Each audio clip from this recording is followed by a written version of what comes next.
समजा पराभव झाला, आता सगळं हे वैभव दाखवण्याचं काम होत आहे. प्रणितीताईला किंवा मला बीजेपी मध्ये येऊन होतं, आता कसं शक्य आहे? ऐन लोकसभा निवडणुकीच्या तोंडावर माजी केंद्रीय मंत्री आणि काँग्रेसचे ज्येष्ठ नेते सुशील कुमार शिंदे यांनी हा गौप्यस्फोट केलाय. भाजपनं आपल्याला पक्षात येण्याची ऑफर दिल्याचा दावा शिंदेंनी केलाय.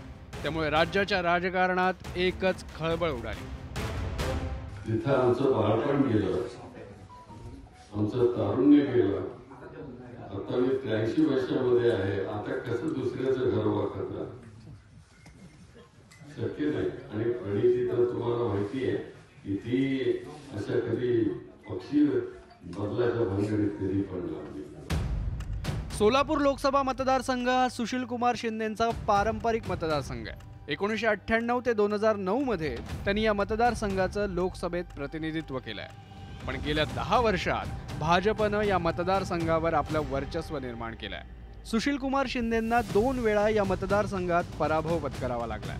मात्र सोलापूर शहर विधानसभा मतदारसंघावर सुशील कुमार शिंदे यांची कन्या प्रणिती शिंदे यांचीच पकड आहे. आता लोकसभा निवडणूक तोंडावर आल्यामुळे सुशील कुमार शिंदे तसंच त्यांची कन्या प्रणिती शिंदे यांना भाजपात खेचण्याचा प्रयत्न तर नाही ना, अशी चर्चा राजकीय वर्तुळात सुरू झाली आहे. कुठली ऑफर भारतीय जनता पार्टीने सुशील कुमार शिंदेजी किंवा प्रणितीताई शिंदे ते आमचे चांगले मित्र आहेत, ते आमचे पारिवारिक त्यांचे संबंध आहेत, पण अशी कुठली ऑफर आम्ही त्यांना दिली नाही आहे. आणि चुकीच्या बातम्या या वर्तमानपत्रातून आणि मीडियाच्या माध्यमातून जात आहेत. लोकसभा काही महिन्यांवर येऊन ठेपली आहे. त्यामुळे राजकीय घडामोडींना वेग आलाय. सगळ्याच राजकीय पक्षांनी लोकसभेसाठी मोर्चे बांधणी सुरू केली आहे.